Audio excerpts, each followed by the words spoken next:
Welcome to You Make the Difference. I'm Wanda Walker, and today we're talking to Becky Creel. She is with the Consumer Credit Counseling Services of West Georgia and East Alabama. She's going to share some great financial advice with you today. Welcome to the show, Becky. Thank you for having me. Now tell me about your office and what the office offers. Okay, well, Consumer Credit Counseling Service is here in LaGrange, Georgia. It's located off of Moody Bridge Road, and I normally tell people it's right down the road from Aldi grocery store, so everybody knows where Aldi is. But a little bit about us is we help people that are going through whatever financial crisis, or perhaps people that need a little bit help as far as planning for their future and things like that. So we're totally nonprofit. We originate from the Family Center, which is out of Columbus, Georgia. The Family Center kind of house a couple of different agencies. We have the FAST program, Big Brothers, Big Sisters, the family psychiatry, and then we also have the Consumer Credit Counseling Service. So we're really excited to represent the Troup County, and so we serve as many people as we can. That's great. And so one of the things you do is help people plan a budget. Yes, yes. All right, so if you were going to help me plan a budget, what would I bring to you? And tell me the process and how long it would take for us to get a budget together. Yeah. Well, a budget is probably the most important thing that I do at my job. That's usually step one, is gathering all the information. So when we're making an appointment, I will usually tell the client to bring whatever pay notices that you have, verification, pay stubs, documents from Social Security, whatever it is. And they could be without jobs, so it might be unemployment as well. But whatever pay verification that you have, bring to me, and we'll pretty much assess the information and start the process of performing a budget. Usually the first initial visit takes about an hour before filling out paperwork and doing the paperwork, and then we'll kind of get down to the nitty-gritty as far as the session goes. Okay, so if I don't have very much money, how does a budget help me? Well, everybody needs a budget. Usually 7 out of 10 people do not have a budget. And I tell people all the time, it doesn't matter how much money or how little money you have. All a budget is a plan. You have to plan. Whether you have a lot of money or no money, you still have to have a plan that you need to execute. And we like to tell people you need to have 3 working budgets. One is a working every day. One is kind of like a long-term savings budget. And then another one is how to budget in times of emergency or when there are no funds going in. How are we going to handle what gets paid first? What is left in our savings? And majority of it is people don't do the budget, so we have to start from step one.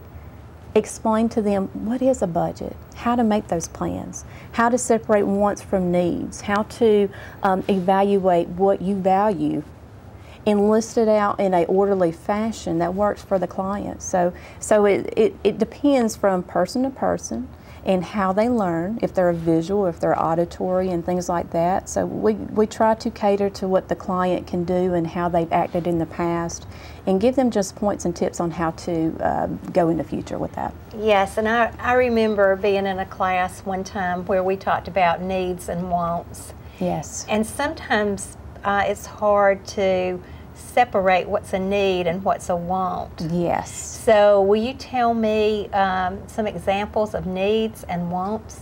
Well, what is your definition of a need and want? Well, I believe I need a place to live. Okay. And I need food. Okay. But do you need a $300,000 mortgage or a $100,000 mortgage? Oh, I need a 100. So a house can go on your need list, but it also can go onto your want list. Right. Food, yes, you need food to live. It goes on your need list, but do we need to eat out at a 5-course dinner every night at a fancy schmancy restaurant? No.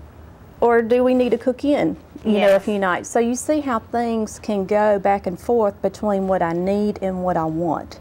So that's a good point. So I like to illustrate those points by exercises, and I love it when I have a couple with me, because what a man versus what a woman, or a partner versus what their partner thinks is what their needs and wants, you can see the differences. You know? So it's really hard, and it's a very unique experience, if you've never done that before, to sit down and really be honest with yourself. What do you need and versus what do you want? Yes. So, and a lot of things can kind of go back and forth. Back and forth. That's right. Now, there are some things that really get people in trouble financially. And we were talking before the show about predatory lending. Yes, predatory lending. lending. I would really like to make sure we talk about that and cover that thoroughly. Yes. So tell us, what is predatory lending and how does it affect people? Okay. Well, predatory lending is a not good loan. It's considered bad. Predatory lending differs from banks and mortgages and car loans and stuff like that because they charge higher interest. Legally, they can charge up to 681% interest, which is huge. Some counties, these types of places are banned. These types of places, they're usually something that's connected to an auto loan, a title, a payday advance company, some sort of company that's targeted people. They try to make it fast, they try to make it easy, they make it convenient for these people, and really what it's doing is just hurting them financially. And I'm not talking about the people that work there, I'm just talking about the business model, the company itself. They're really truly hurting our community. They're hurting the people, and it's usually the people that are not good shape financially or credit-wise. And a lot of times those people or clients will go to these types of companies because they don't have any other options, or at least they don't feel like they have any other options. So it's heartbreaking for me when they come to my office and they have 10, 15 different types of these predatory lending companies, and there's really not that many options for them, you know. So a big part of what I do is educating them on what they are, what they do, what are they legally allowed to get away with, and how does that differ from legit companies. Companies that are better choices, you know, good loans versus bad loans. Those are two different things. And there's lots of misconceptions and stuff like that, but I could probably talk, you know, all day about this, Wanda. Okay, so if a company charges 400% interest, then the person, if they borrowed $100, it would take them a long time to pay it off. Yes, they'll pay it back 4 times. Is that right? Yeah, they'll, and that's the problem. You know, it takes them 3 or 4 years to pay off a relatively low amount, like $500. You know, and that's the wrong in it. Yes. You could probably take a side job, a few weekends, and come up with the $500 or something. We can come up with a plan. You know, of how to get the money fast. And that's how they get away with it. They use relatively low amounts and charge those astronomical amounts of interest, and they have to pay over it, usually 36, 48 months. And then if you pay your bill on time, Wanda, they'll call you and say, oh, let's renew it. Yeah. You've been our prize customer, let's renew it. And they'll charge a fee. More. Yeah, we'll give you $500 more, we'll renew it, we'll slap on that fee. That it's just a small fee, $25 here, $75 there. But it's a huge price. It's a huge price to pay for such a disservice, not only to them, but our community and everybody. So what it does is it's one of those things in our system that keeps people in poverty. Yes. Yes. Yes. And you were telling me earlier that if you are helping somebody get out of debt, you know, that you can work with credit card companies or banks to lower their percentage and work with the client so that they can pay it off quicker and easier. Yes. But the predatory lenders will not do that. Right. And our agency, a service that I provide is a debt management plan. Unfortunately, we only work with unsecured debt, means that it cannot be attached to a title loan or anything like that. Normally, those predatory loan companies, they are attached, secured by something. And when they're secured by something, we can't enter them into a debt management plan. Unfortunately, those options on how to get out of that situation are going to be slim. You either pay it off in full, which most people can't, or you go through the years of payment, which is hard on them, or else you default and then have risk of them garnishing your wages, you know? I mean, or repoing of your automobile and things like that you don't need. So it's really hard for those people. So if you pay it off early, do they penalize you, or do they attach the interest rate? Some do. Yeah. You have to read the fine print, and a lot of people don't read the fine print. Every contract is different, and you really have to get out that magnifying glass and look at it really good.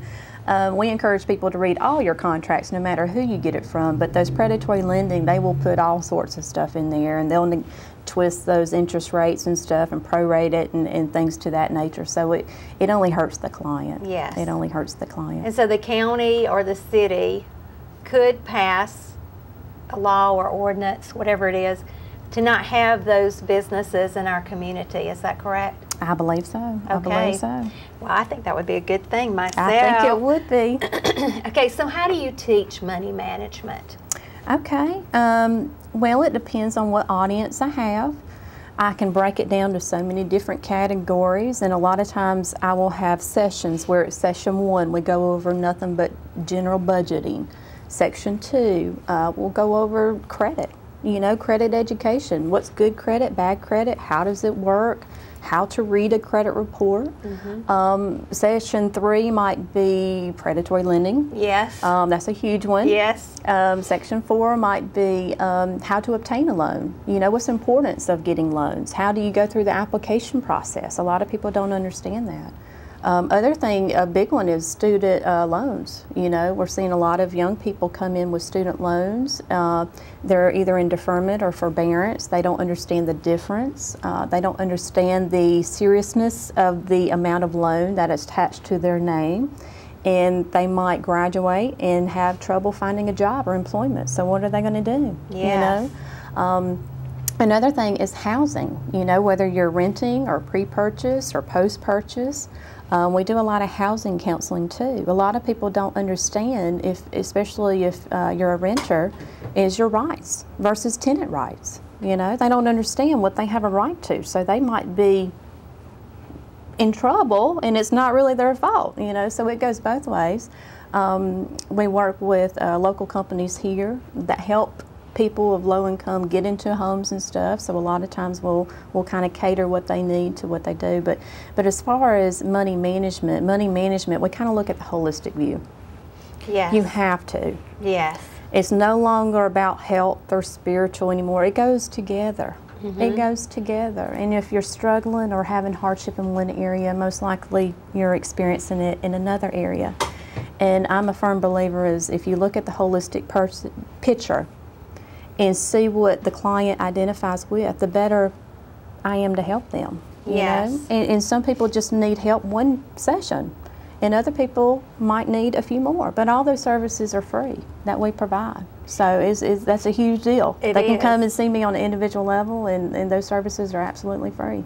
So. Right, and also with credit, some people charge a lot different interest rates than other people. And one of the things that I heard that I thought was good advice was if you have, say, a credit card with an interest rate of 20%, and you've got a bank loan with an interest of 5%, would you go ahead and try to pay off that credit card if you were trying to pay off things quicker?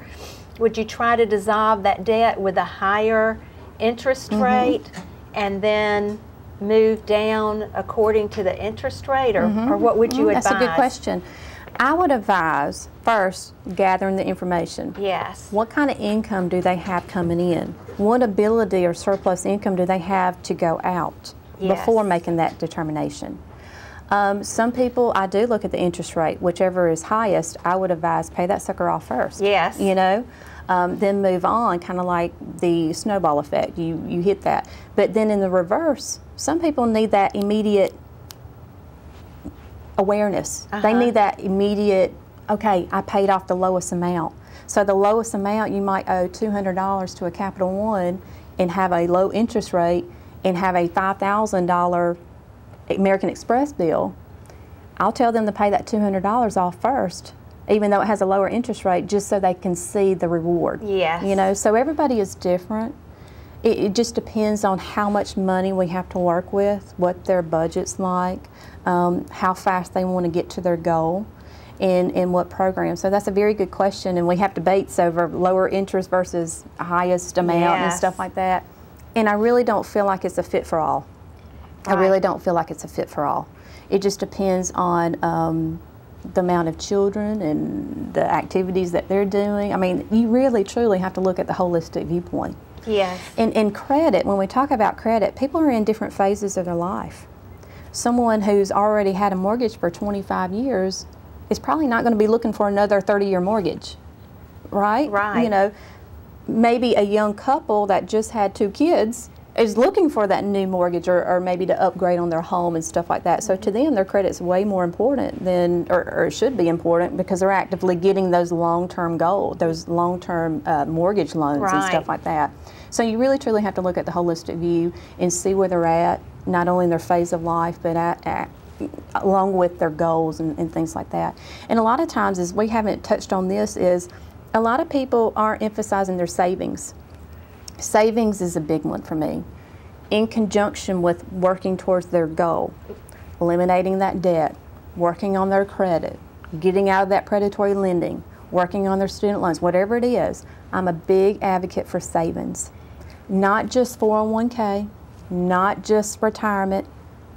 Every single time you get paid, you have to put away in savings. And tell me why that's so important. Because that will get you away from going to those predatory lending places. That will give you that emergency budget that we talked about you need to execute. That will have money in there for you to operate.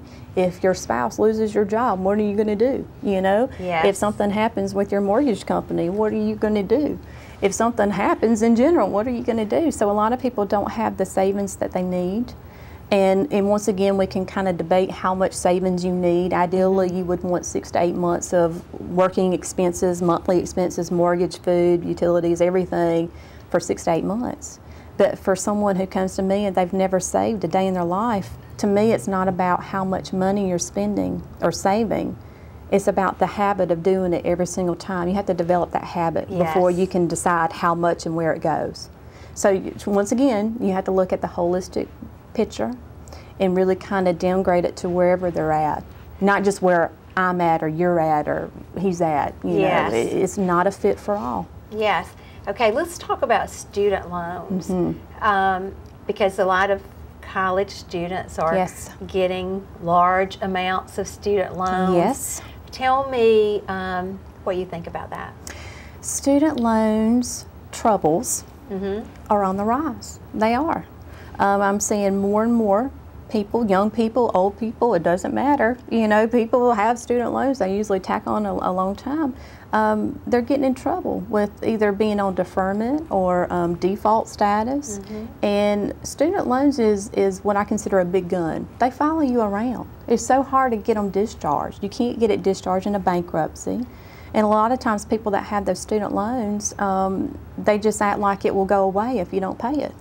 I'm sorry, you have to pay it. That's a big obligation that you sign your name to. And it's so easy when you're young and in school to fill out that FAFSA and get awarded all that money. Whether you graduate or not, it doesn't matter. You're still stuck with it. And you're stuck with that responsibility of paying it off. So not only am I seeing college students that have graduated, whether they get the job or not, they're not making that high income versus to offset the high amount of student loans. Does that make sense? Yes. So they might think that when they graduate they can rush out and get a new car or a new mortgage or have 3 babies, and whoa, I got my student loan that's a $300 payment every month for the next 10 years. How am I going to do that? They don't really think about it. You know? So a big passion of mine is to raise that awareness about student loans and offer the consequences of signing those FAFSAs and getting those large amounts, and having the parent involvement too. Because a lot of times what I'm seeing is the students going back home just to have to pay the student loan, right? You know, which is not necessarily a bad thing, but it sure does change plans of mom and dad, right? Yes, you it know? does. So student loans is a new adventure that we're going down. I just recently became certified in student loans with the NFCC, which is a big deal to me, and something that I want to pursue heavily as far as with the local communities and colleges around town. Because sometimes with the student loans, they not only give you money for tuition, they will give you money for living expenses, right? Yes, and when it becomes a problem is when I see clients that come to me, they're a working mother, working full-time while going to school, bettering themselves, but the field that they chose is not going to be a high-paying field, and they're already struggling making $13 an hour at the local manufacturing plant, but their field that they chose is only making $9 an hour starting off. So how are you going to live? Also, she had $24,000 worth of student loans in a field where you would start off making $9 an hour. Do the math, it doesn't work out, you know? Wow. And a lot of times the clients will live off of those expenses, like you were saying. A lot of times they're awarded a certain amount, and whether it be from very low income or financial needed and stuff like that, and they can use the money for whatever, and they'll use it for their living expense, thinking that that will continue.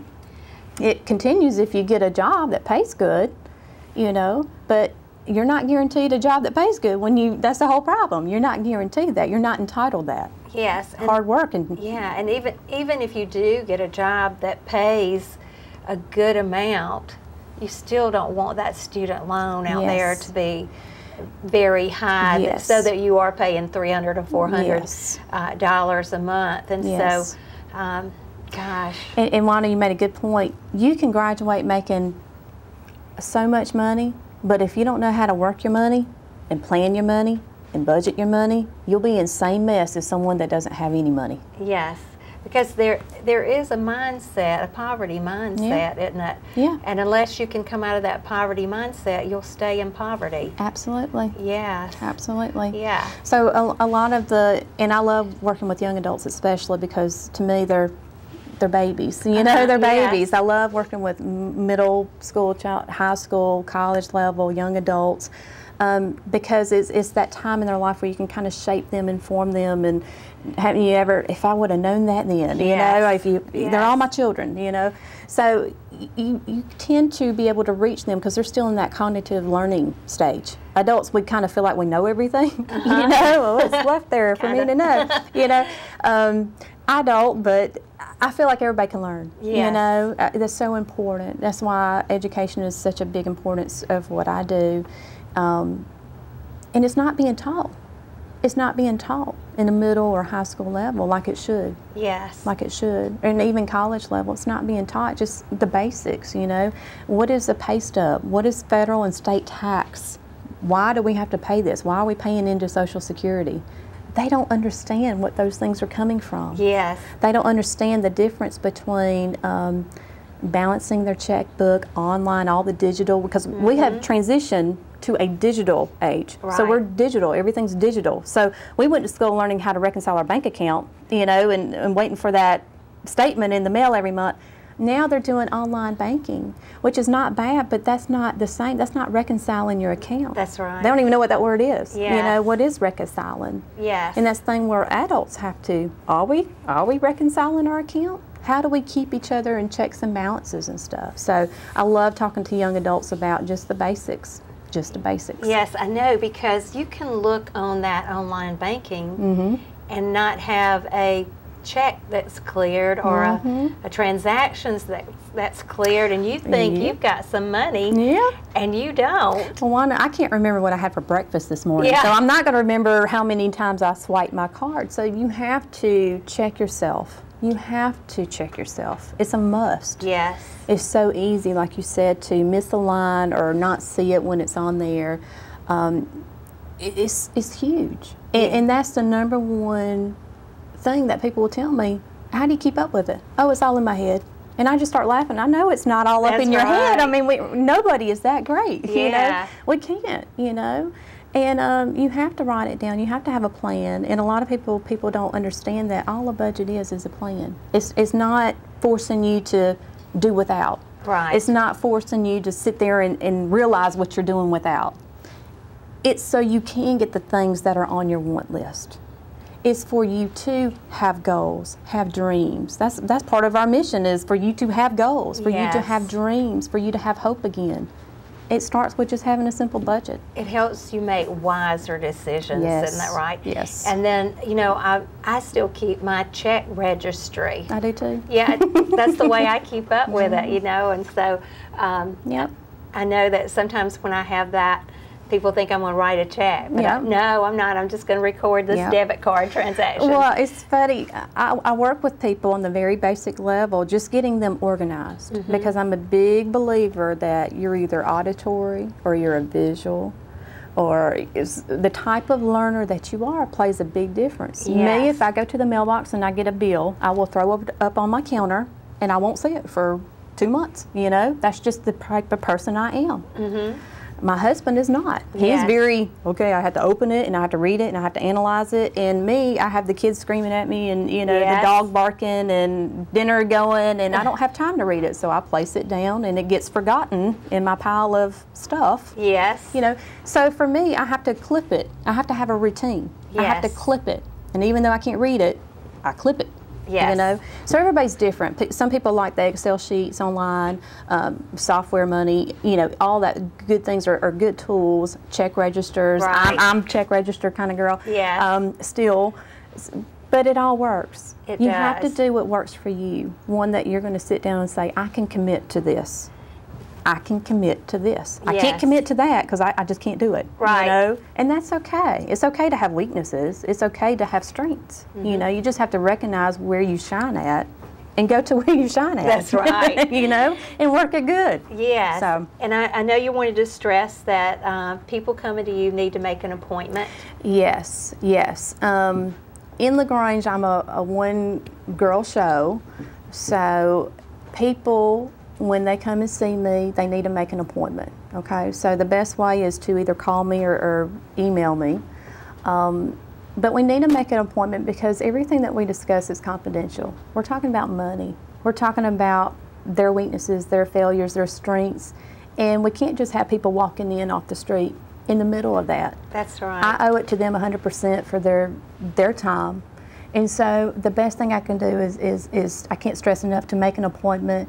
I'm also in and out a lot doing those educational workshops and presentations and seminars and things like that. So they might make a trip over there and I'm not there, you know. So it's always a good time just to touch base with me. Okay, well thank you, Becky. This has been very informative, and I know that you have learned something today that's going to help you.